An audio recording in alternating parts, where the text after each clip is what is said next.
Hi fans of high quality entertainment. Before I begin, I just have this short thing to read.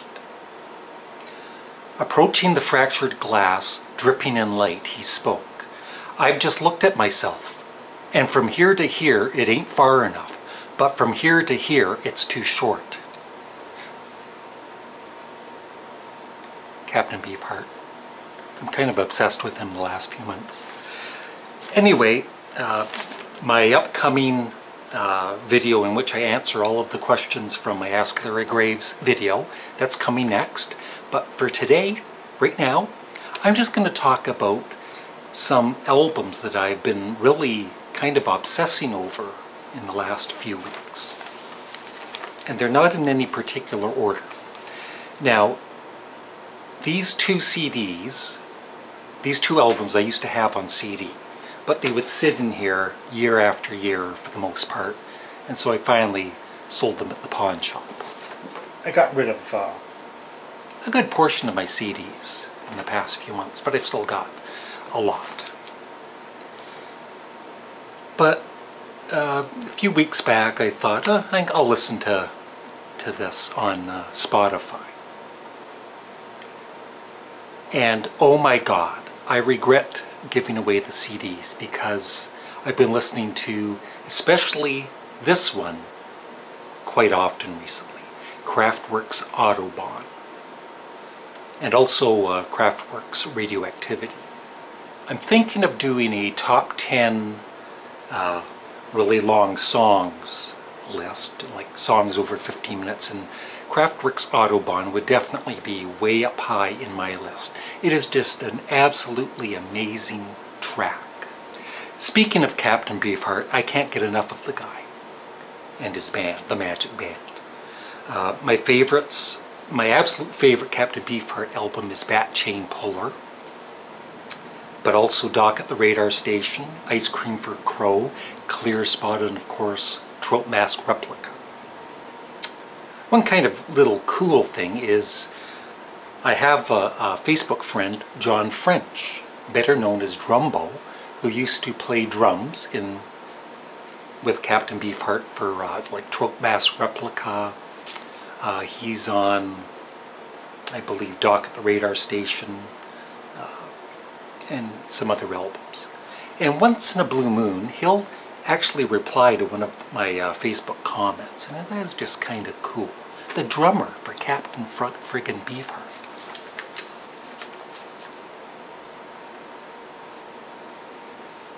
I've been listening to the Beatles a lot lately. I know it's a surprise.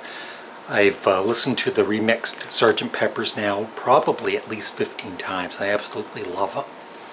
And I've also been listening to Abbey Road a lot recently.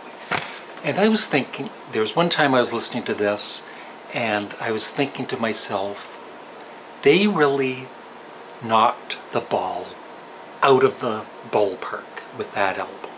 In fact, the ball is still going throughout the universe. That's how damn good Abbey Road is.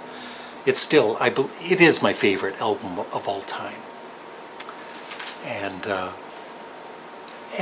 I still hear new things from it, you know, every time I listen to it. And in fact, when I was younger, when I was like 9, 10, I used to kind of think, because even at that tender young age, I thought it was kind of cheesy, the lyrics. But you know what? It's got to be one of the most gorgeous songs ever recorded. I absolutely love it. My laundry's done. And at some point I want to do my top 10 favorite singers. And for a while I figured Captain Beefheart would be before this guy. But after really thinking it over, I love this guy's music even more than Captain Beefheart. Lou Reed. And I've been listening to a lot of his solo albums. The Bells, Street, Hassle, Berlin, Coney Island Baby. But I've really been listening to the Velvet Underground a lot. I've always liked, especially White Light, White Heat. But on Spotify, I've been listening to this 45th edition. I guess they remixed it or remastered the album for the 100th time, and it sounds absolutely excellent. It's the best recording I've ever heard of this particular album, and God, I love this album so much. And especially, the only song on it, The Gift, I kind of skip now because it's kind of just a story being told, but it's a cool story with a great ending to it. But there's one song on this I used to always kind of ignore. I didn't like it. I Heard Her Call My Name, and now it's one of my all-time favorite songs. The drumming by the female drummer Maureen Tucker, or Mo Tucker, is just, she's a monster on this track. She's insane. And she's also a monster on Sister Ray. Those two songs. If you haven't heard Sister Ray, the first time you hear it, you would probably not like it. Because I didn't like it. But just keep playing it. The energy is phenomenal. I mean, the whole band is just awesome. And Lou Reed on his vocals, when he sings Whip It On Me, John, Whip It On Me, John, it's kind of scary. It's ferocious. And I love Lady Godiva's Operation.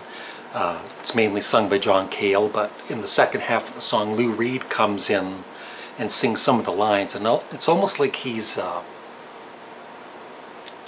just barging in, and his vocals are louder than John Cale's. And the first time it's like, what the heck is this? This isn't right. And then you kind of get used to it, and it's just brilliant. I love it. Let's see. Genesis. You've heard me talk about Genesis recently. I love Foxtrot, the Nursery Crime. But the one I've been listening to, which I kind of ignored in the past, I guess because I never owned it myself on vinyl, was one of the few Genesis albums, early albums I never owned. Selling England by the Pound could be their greatest album, or it's right up there with Foxtrot. The Cinema Show, oh my God. And once again, speaking of drummers, Phil Collins is so underrated as a drummer. He is just phenomenal, on this album especially. Frank Zappa, listening to Frank Zappa still, and still trying to get into Wacka Jawacka. The side one, which is Wacka Jawacka, I like parts of it. There's parts where the melody really grabs my attention, and there's other parts where it kind of menders for me. It's like they're just jamming and kind of noodling, and it kind of, I lose my interest a bit as I bite my lip. But I think in time, I'm still listening to it, and I think in time I'm going to love it. I still prefer the Grand Wazoo and Hot Rats, which are both basically instrumental albums, but I think I could get to love Wacka Jawacka. Devo. I'm a huge fan of early Devo, their first few albums, and I hadn't heard Freedom of Choice in a while, and I was kind of thinking it was more of a keyboard-based album. But listening to it in the car the other day, it's like, oh, there's still quite a lot of guitar work in it. The only song on it that I don't care for is Mr. B's Ballroom. I've always never liked that song, and I still don't. But otherwise, it's a damn good, more commercial, yes, but still a damn good album. The Ramones. Somebody asked me, it might be in my Ask Larry Graves, about, I think, the Sex Pistols, which I do. I love their first album.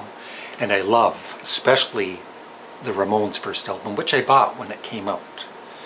It's my absolute favorite of all their albums. And just still sounds great today. And finally, last night, all I have on CD for Motorhead is Ace of Spades. But I've heard selections from some of their other albums, and it all sounds great. And last night, I was listening to their album, which has always had really good reviews. It's one of their higher rated albums, Orgasatron.